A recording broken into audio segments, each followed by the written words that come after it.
To those of you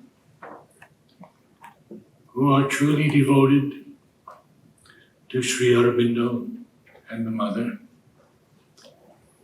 I tell you this experience that came through Narad to Aurobindo Basu. Narad told him that one day he was arranging papers and he put some papers on top of Savitri. And very quietly, Sri Aurobindo said, "Please don't put anything on top of Savitri. It is my body." That is how sacred Savitri is.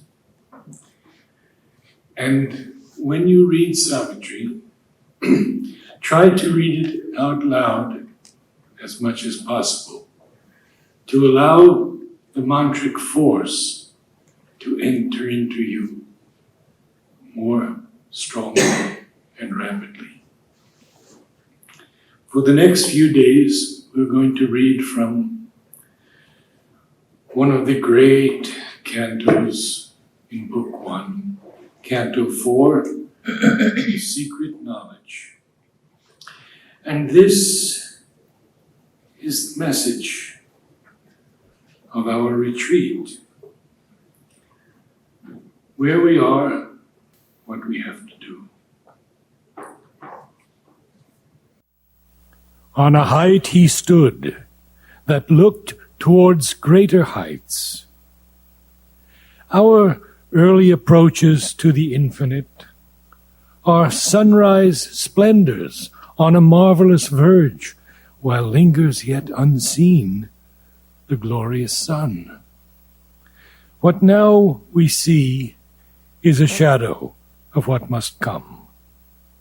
The earth's uplook to a remote unknown is a preface only of the epic climb of human soul from its flat earthly state to the discovery of a greater self and the far gleam of an eternal light. This world is a beginning and a base where life and mind erect their structured dreams.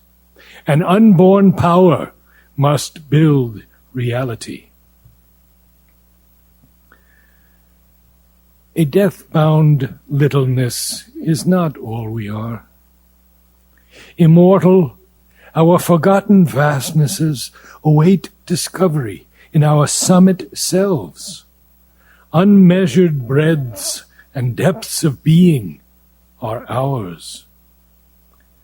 Akin to the ineffable secrecy, mystic, eternal in unrealized time, neighbors of heaven on nature's altitudes.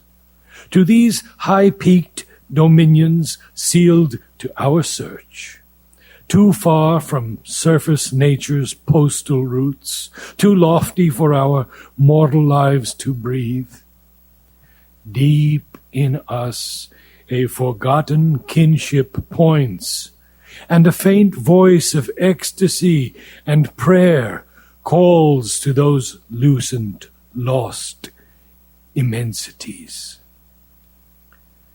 Even when we fail to look into our souls, or lie embedded in earthly consciousness, still have we parts that grow towards the light. Yet are there luminous tracts, and heavens serene, and Eldorados of splendor and ecstasy, and temples to the Godhead none can see.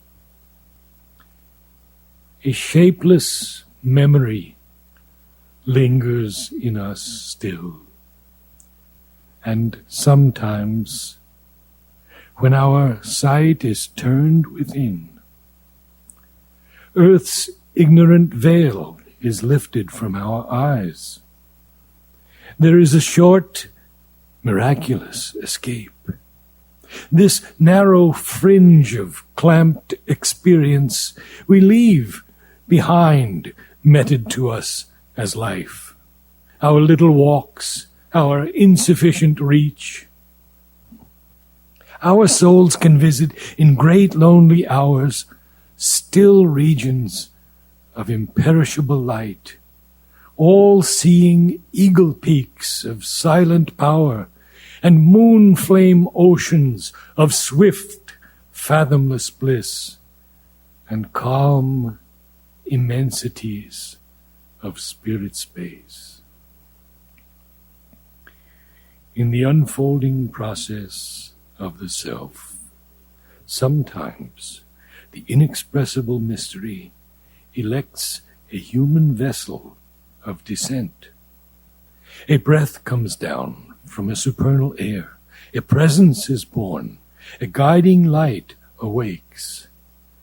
A stillness falls upon the instruments, fixed, motionless like a marble monument, stone calm. The body is a pedestal supporting a figure of eternal peace. Or a revealing force sweeps blazing in. Out of some vast superior continent, knowledge breaks through, trailing its radiant seas, and nature trembles with the power, the flame. A greater personality sometimes possesses us, which yet we know is ours, or we adore the master of our souls. Then the small bodily ego thins and falls, no more insisting on its separate self, losing the punctilio of its separate birth. It leaves us one with nature and with God. In moments when the inner lamps are lit and the life's cherished guests are left outside, our spirit sits alone and speaks to its gulfs. A wider consciousness opens then its doors. Invading from spiritual silences, a ray of the timeless glory stoops awhile to commune with our seized, illumined clay and leaves its huge white stamp upon our lives.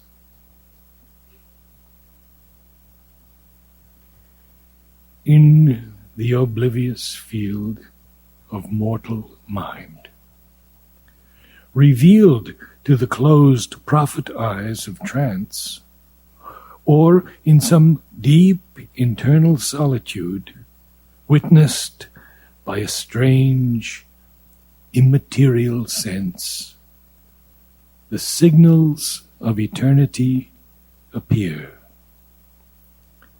The truth mind could not know unveils its face.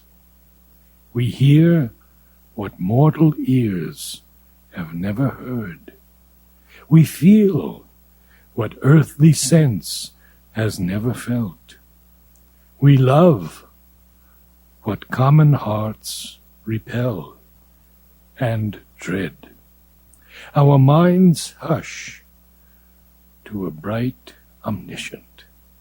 A voice calls from the chambers of the soul. We meet the ecstasy of the Godhead's touch in golden privacies of immortal fire.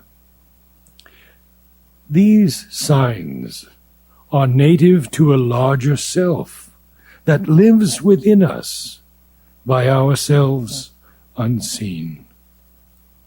Only sometimes a holier influence comes. A tide of mightier surgings bears our lives, and a diviner presence moves the soul.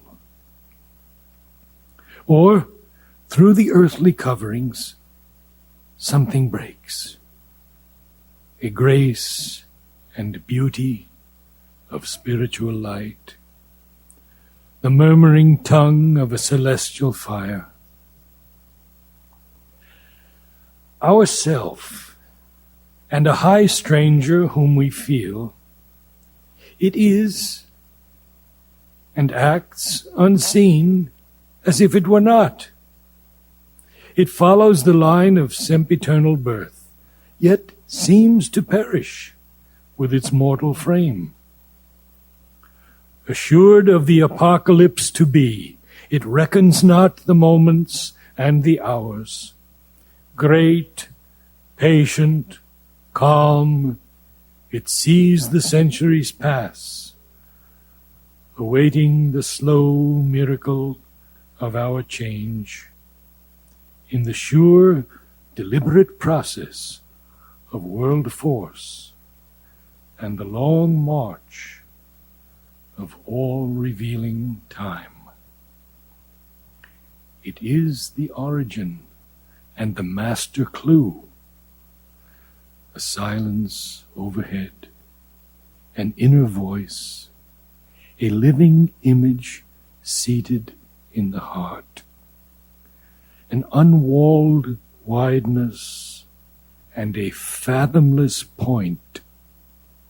The truth of all these cryptic shows in space, the real towards which our strivings move,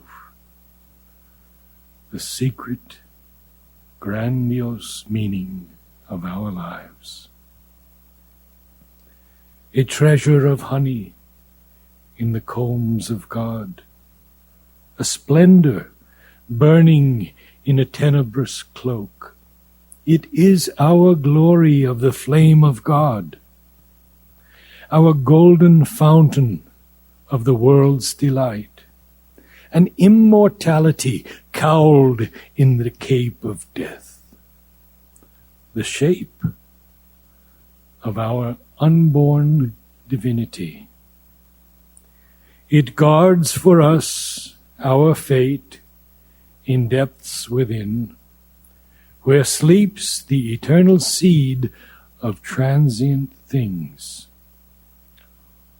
Always we bear in us a magic key, concealed in life's hermetic envelope.